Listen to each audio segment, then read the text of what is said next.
पानी जीवनदायी है।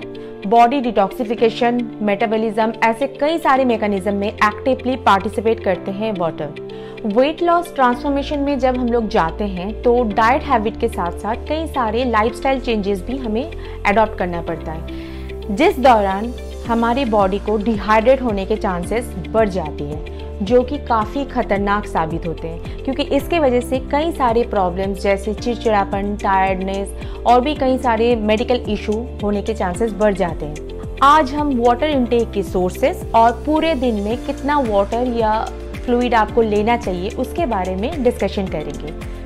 हाय, मैं हूँ शिल्पी और आप देख रहे हैं आपका चैनल हेल्थ डिवाइन। तो आज का हमारा टॉपिक है how much water intake helps to boost your weight loss. Generally water intake और आउटपुट 4 पैरामीटर्स पे डिपेंड करता है। पहला पॉइंट है activity, second measurement of the individuals, third intensity and duration of your activity level and fourth weather condition. ये सारे sources है आपके वाटर या फ्लूइड इनटेक के। आप ये बात तो समझ चुके होंगे कि हमारे बॉडी में जो पानी की ज़रूरत है वो कितनी मात्रा में है, उसका कोई परमानेंट रेशियो नहीं होता है कि 2 से 3 लीटर पानी रोज़ लेना चाहिए, गर्मी में ज़्यादा लेना चाहिए, ठंड में कम लेना चाहिए। डेफिनेटली वेदर कंडीशन डिपेंड करता है, लेकिन उसके साथ साथ body activity level, measurement level, कई सारे पैरामीटर्स हैं जिसको जज करके ही आप पूरे दिन के वाटर इनटेक को एस्टिमेट कर सकते हो।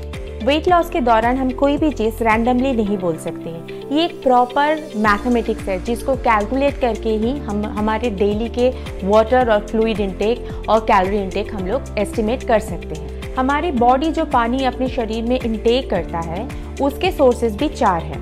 पहला मेटाबॉलिक वाटर, दूसरा लिक्विड, तीसरा फूड, चौथा है ग्लाइकोजन बॉन्ड वाटर। ये 4 तरीके के वाटर इनटेक से हमारे बॉडी हाइड्रेट रहते हैं। What is metabolic water? Energy metabolism से प्रोड्यूस होने वाली वाटर को ही मेटाबॉलिक वाटर कहते हैं। Approximately 10 ounces of metabolic water per day जो प्रोड्यूस होता है, लेकिन फिर भी ये आपका डिपेंड करता है कि कितने कैलोरी आप पूरे दिन में बर्न करते हो। दूसरा सोर्स है लिक्विड्स। लिक्विड्स के थ्रू हमारे बॉडी के एटलीस्ट 1/4 पोर्शन वाटर इनटेक होता है। इसमें सबसे पहले तो प्लेंटी ऑफ वाटर, जो हम सादा पानी पीते हैं उसे बॉडी बहुत जल्दी ही एब्जॉर्ब कर लेते हैं। इसके अलावा भी जो हम पूरे दिन में फ्लूइड इनटेक करते हैं जैसे broth, soup, butter milk, green tea, black coffee, chamomile tea, juices, ये सब जो आप फ्लूइड इनटेक करते हो उससे भी आपके बॉडी के वाटर इनटेक होता है। तो लिक्विड से भी हम बहुत अच्छी तरीके से अपने बॉडी को डिहाइड्रेट होने से बचा सकते हैं। तीसरा सोर्स है फूड।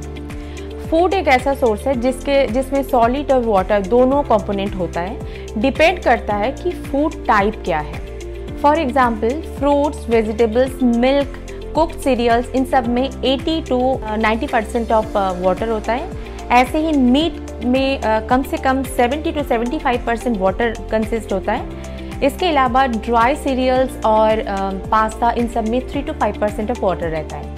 तो फूड के थ्रू भी हमारे बॉडी में वाटर इनटेक होता है, लेकिन वो डिपेंड करता है फूड टाइप पे। देखा गया है हमारे पूरे दिन के 1/3 पोर्शन ऑफ वाटर फूड से आता है।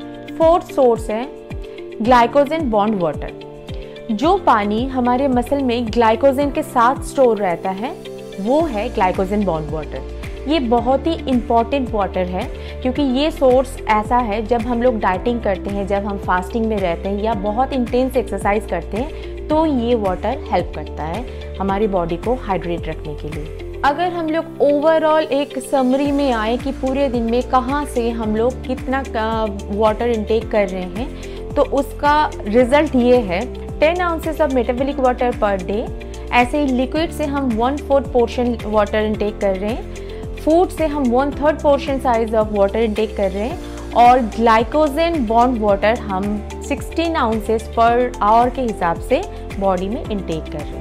कुछ इंसिडेंट वाटर लॉस को प्रमोट करते हैं। बहुत सारे पॉइंट है जब हम लोग वेट लॉस जर्नी में जा रहे हैं या नॉर्मल एक हेल्दी लाइफ डील कर रहे हैं, उसमें भी ऐसे कुछ इंसिडेंट होते हैं जिससे हमारी वाटर लॉस होने के चांसेस बढ़ जाता है। जैसे कि hot water, intensive exercise, obesity, high humidity, 1 घंटे से ज़्यादा एक्सरसाइज करना, इसके अलावा कुछ बीमारी जैसे कि डायरिया, वॉमिटिंग, सिकनेस, इलनेस, इसके अलावा भी आप अगर बहुत ज़्यादा मात्रा में अल्कोहल या कैफीन ले रहे हैं या कोई डायूरेटिक ड्रग्स ले रहे हैं, वो आपके वाटर लॉसेस के कारण बन सकते हैं। नतीजा क्या होता है? डिहाइड्रेशन।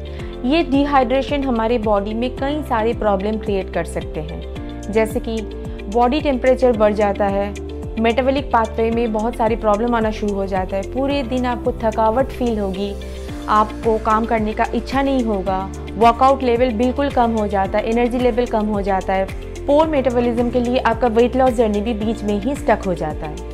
अब सवाल ये आता है, ये फ्लूइड इंटेक का मेजरमेंट हम कैसे करें कि पूरे दिन में हमें कितना पानी या फ्लूइड लेना चाहिए। इसका 2 रास्ता है, 2 तरीके से हम लोग इसको मेज़र कर सकते हैं। एक तो कैलोरी एक्सपेंडिचर से, दूसरा आपके फ्लूइड आउटपुट और इंटेक से।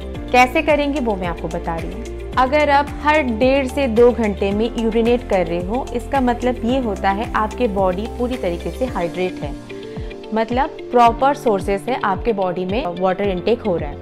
लेकिन दिन में अगर पूरे दिन में आपके यूरिनेशन बहुत कम है, तो इसका मतलब आप उसी टाइम से आपका वाटर इंटेक और फ्लूइड इंटेक बढ़ा दीजिए। आपकी बॉडी डिहाइड्रेट है, क्योंकि आपकी प्यास की एहसास होने में आपकी बॉडी को काफ़ी टाइम लग जाएगा।